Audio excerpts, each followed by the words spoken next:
राजनीति में आने और जाने का दौर लगा रहता है। ये कोई बड़ी घटना नहीं है और इस तरह की घटनाएं स्वाभाविक हैं और कोई चौंकाने वाली नहीं। राम मंदिर में प्राण प्रतिष्ठा है कि आपको न्योता मिला है, नहीं अगर मिलेगा तो आप जाएंगे या नहीं? देखिए, हमने बहुत ये स्पष्ट कर दिया और हमारा सवाल आपसे भी यही है, हमारे और राम के बीच में कोई नहीं है। हम राम के हैं, राम हमारे हैं। हम जिस राम की कल्पना करते हैं, भगवान प्रभु राम की, जो कड़कड़ में राम होते हैं, आपके मोबाइल में राम है, आप में राम है, आपकी आईडी में राम है, इस दीवार में राम है, तो राम के निमंत्रण की हमको न प्रतीक्षा है न आवश्यकता है। जब भगवान प्रभु राम हमें बुलाएंगे, मनोज पांडे दौड़ते नंगे पैर भगवान प्रभु राम के दर्शन को जाएंगे।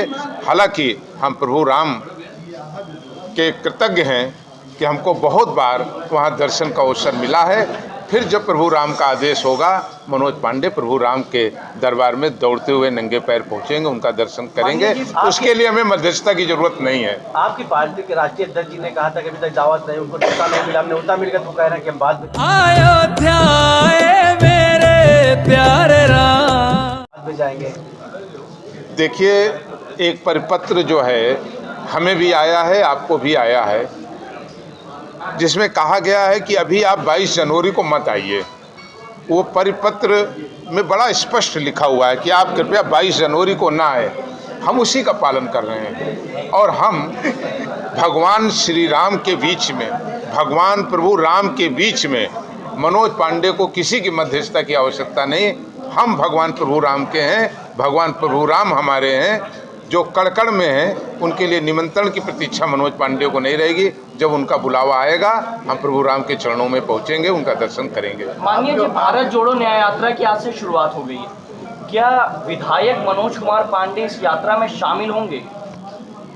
विधायक मनोज पांडे जो समाजवादी पार्टी के कार्यकर्ता हैं, वो लगातार यात्रा में रहते हैं। आज भी हम आपकी प्रेस वार्ता करने के बाद 13 ग्राम पंचायतों में पदयात्रा भी करेंगे, लोगों की सेवा करेंगे, कंबल भी बांटेंगे, लोगों के सुख दुख भी सुनेंगे और ये हमारा निरंतर चलता रहता है। कांग्रेसी नेता के साथ शामिल होंगे कि नहीं होंगे, इस सवाल का जवाब। समाजवादी पार्टी का मैं कार्यकर्ता हूँ। गठबंधन इंडिया से हो रहा है। सभी दल आज जो देश के सामने चुनौती है, अयोध्या मेरे प्यारे राम, लोकतंत्र खतरे में है, भारत के संवैधानिक ढांचों पर लगातार प्रहार हो रहा है और दुनिया का सबसे मजबूत लोकतंत्र जहां कहा जाता रहा वो हिंदुस्तान है।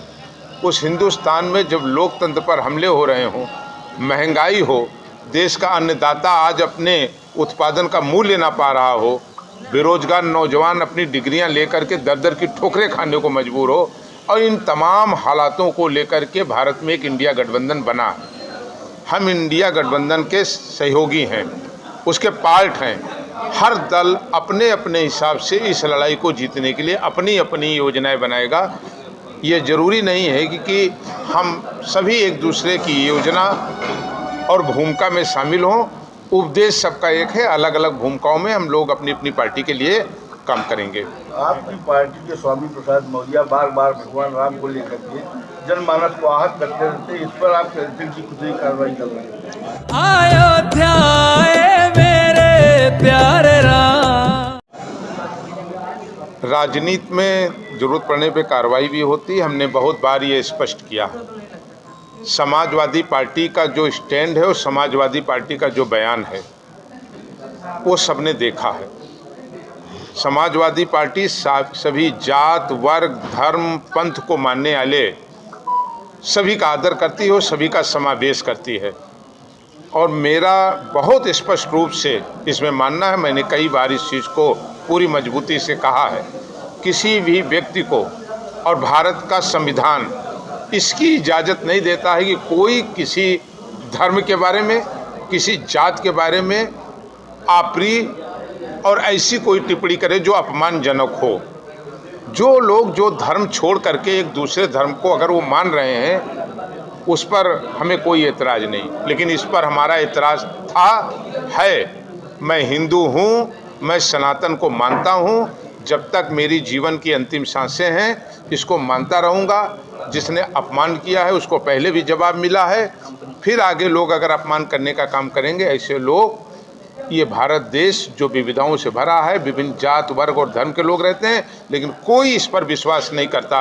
ऐसे व्यक्ति को कोई मान्यता नहीं देता जो किसी धर्म और जात के खिलाफ बोले। मैं ये नहीं कहता हूँ किसी एक जात के खिलाफ, किसी भी जात के और धर्म के खिलाफ किसी को बोलने का अधिकार नहीं है। आयो